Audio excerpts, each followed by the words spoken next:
Welcome back to ASL Academy and the wintry Western Front in Europe. This time we're going to be talking about bite-sized ASL number 8 with examples 36 through 40, covering 3 from Chapter A, 1 from Chapter B, and 1 from Chapter C. Without further ado, let's jump right into it. Number 36, residual fire and bypass movement. Let us say, as I do in all these examples, that we have a German squad and a German medium machine gun and 2 American squads out here in the wintry countryside of, say, Belgium. And this first squad wants to move through the woods for 2, but the German squad and medium machine gun first fires at him. Let's say he survives first fire and continues to move for 4. The residual left in that hex is going to be 1, 8 original firepower, halve down to 4 for residual firepower, and then halve 2 more times because of the +2 TEM of the wall hex side. So it goes 4 down to 2 down to 1.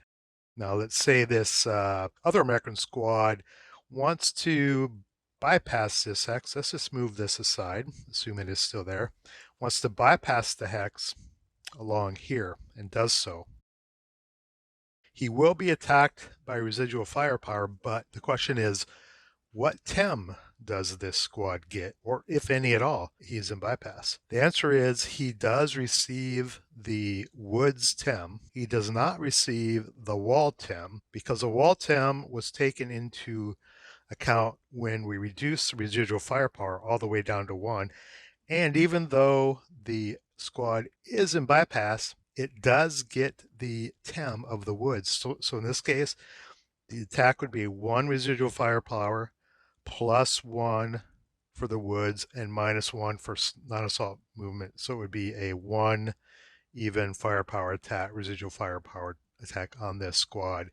Even though it's bypassing between the woods and the wall. Does not receive the wall TEM, that's built into the residual, but does receive the woods TEM even though he's bypassing the woods hex. Number 37, Berserk units and movement. In this hypothetical situation, we have 2 American squads that just happen to go berserk, and it is now their movement phase. They must charge the nearest target in their line of sight. In this case, unfortunately, they must charge this German squad armed with a medium machine gun. But to do so, they must move as a stack. As the American player, I would maybe want to divide them and move them separately to maybe negate the possibility of them being wiped out, because normally and usually Berserk units have to run through a bunch of open ground to charge their target, but you cannot do that. These units would have to charge as a stack and survive and jump into this hex with the German units. Number 38, deliberate immobilization and acquisition. Let's say we have this American Sherman who is previously acquired by this 75L anti-tank gun, and it begins moving towards that position.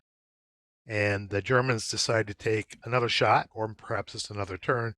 But in this case, they don't want to try to go for the kill. They just want to go for deliberate immobilization because their 2 kill number is 17. The Shermans, in this case, this Sherman variant has an armor factor of 18. Their chance of actually getting a kill on the front is next to nothing, so they want to go for DI attempt. Now, when you do a deliberate immobilization attempt, you can use acquisition during the shot, but when you take the shot, you do not gain additional acquisition. So if they took a shot, they would have a -1 for acquisition, but it would not be flipped over to -2. If they took another shot, it would still be -1 for deliberate immobilization. If they took a regular 2-kill shot, it would be a -1 acquisition, and then it would be flipped over to a -2 in that case. So acquisition can be used for a deliberate immobilization shot, but you cannot increment up acquisition when you take a deliberate immobilization shot. Number 39, Airbursts.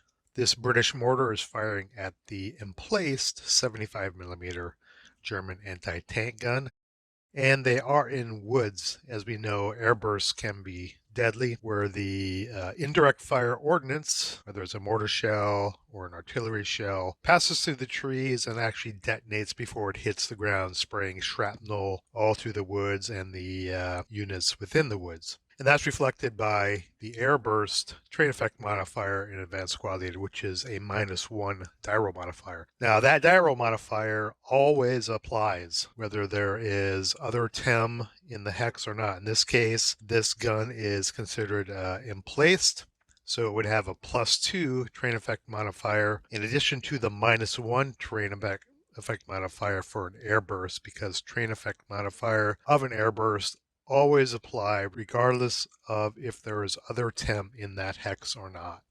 Number 40, Russian political commissars. In any scenario that takes place before October 1942, you can replace your regular leaders in your order of battle with political commissars. These are the only substitutions you can do. In the case of an 8-0 leader, you can substitute a 9-0 commissar.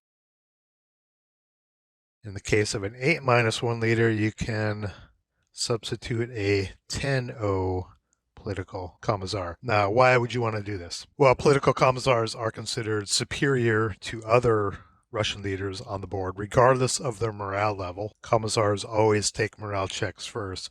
But the added bonus you get is that any units stacked with them have a morale level 1 higher than listed. In addition, when they attempt to rally a broken unit, the desperation modifier does not apply, and it would go away and would not apply to the die roll. The bad side of this is if the commissar attempts to rally a broken unit and fails to do so, that broken unit is reduced in quality, and if it's at the lowest quality, it is casualty reduced instead. So make sure when you make the decision to swap out regular Russian leaders with political commissars that you weigh the positive and negatives of their effect before doing so. But do not forget that it is an option.